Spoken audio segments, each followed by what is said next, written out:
જય શ્રી રામ. આજે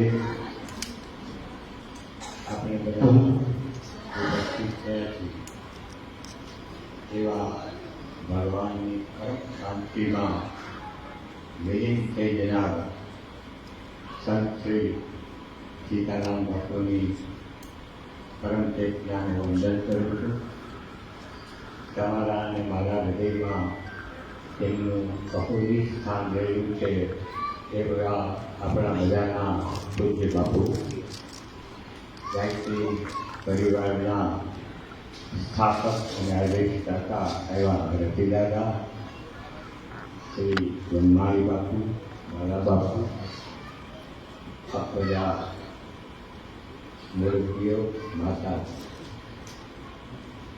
મેં ના પાડી હતી કે હમણાં તાવ જરા મુલાકાત લઈ દીધી. તાવે મને હેરાન ન કર્યું એટલો ડૉક્ટરોએ હેરાન બધાએ બબે બાટલા કરેલા, બબે એન્ટીબાય ઇન્જેક્શન આપ્યા. મેં કીધું પણ એટલી બધી જરૂર નથી. તો કે અમને આવો સેવાનો મોકો ક્યાંથી? દીવાનો છે મત પૂછો, દીવાનો કે ક્યાં ગુજરી તું જાણતા હોય.